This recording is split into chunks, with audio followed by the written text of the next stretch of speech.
Olá, meus queridos alunos, estamos aqui de volta, capítulo 3, a independência dos Estados Unidos, parte 3. Ainda vai ter a parte 4. Vamos lá. Fazendo uma revisão daquilo que nós já estudamos até agora. Olha só o que eu coloquei.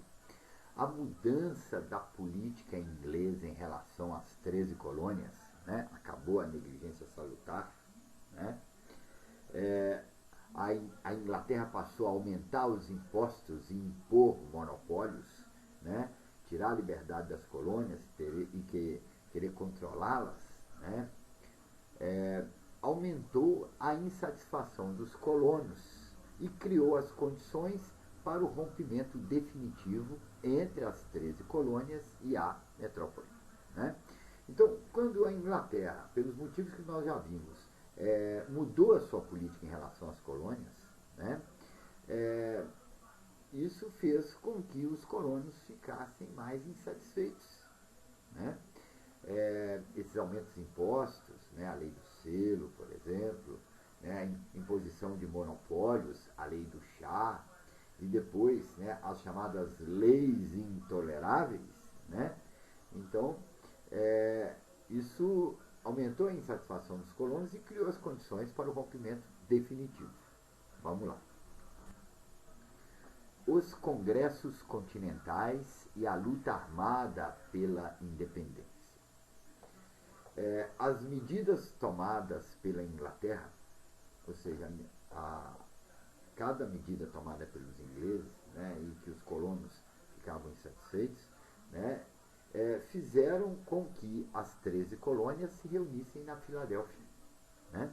Então, a cada medida tomada pelos ingleses, os representantes das 13 colônias iam para a Filadélfia, para lá se reunirem, discutirem o que fazer com as medidas tomadas pelos ingleses, né? E essas reuniões ficaram conhecidas como congressos continentais. Nós vamos falar aqui dos dois primeiros congressos continentais, foram os mais importantes, ok? Bom, em 1774 reuniu-se o primeiro Congresso Continental da Filadélfia, que resultou em uma declaração solicitando o restabelecimento da liberdade e da autonomia das colônias, né? Então, os representantes das 13 colônias, reunidos lá na Filadélfia, né, discutiram e fizeram uma declaração onde eles pediam a coroa inglesa, né, para restabelecer a liberdade e a autonomia das colônias. Liberdade somente de comércio e a autonomia de cada colônia decidir o que for melhor para ela. É lógico que as exigências não foram aceitas e a repressão inglesa aumentou. Exemplo disso foi o embate, o confronto que aconteceu em 1775 na localidade de Lexington, tá?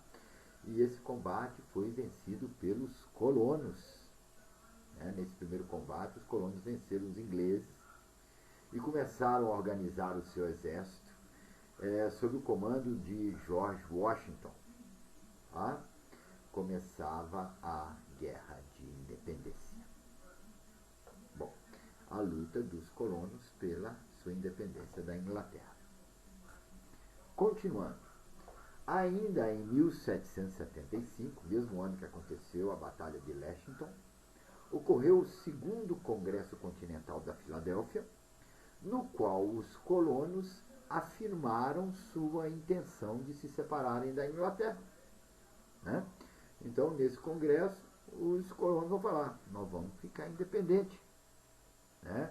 O fechamento desse segundo congresso se deu exatamente quando, em 4 de julho de 1776, foi publicada a famosa Declaração de Independência, redigida por Thomas Jefferson, marcando oficialmente a separação. Então, essa é a data da independência dos Estados Unidos, né, o 4 de julho de 1776, quando foi publicada a Declaração de Independência. A comissão que elaborou essa declaração foi chefiada por Thomas Jefferson. A Inglaterra não aceitou. e as lutas prosseguiram, né? Agora, nessa guerra de independência, os colonos contaram com a ajuda dos inimigos da Inglaterra, principalmente da França e da Espanha. No caso dos franceses, mandaram tropas comandadas por um lorde chamado Lafayette, que muito ajudaram os colonos, né? Foi uma oportunidade dos franceses se vingarem dos ingleses por causa da derrota na Guerra dos 7 Anos. Em 1781, na Batalha de Yorktown, os ingleses foram finalmente derrotados.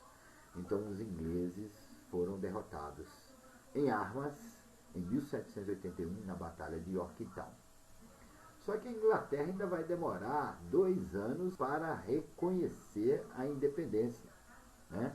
Somente em 1783, através do Tratado de Paris, né, que resolveu uma série de limites territoriais na América do Norte, é que a Inglaterra reconhece a independência das 13 colônias. Façam a tarefa e fiquem bem. Grande abraço.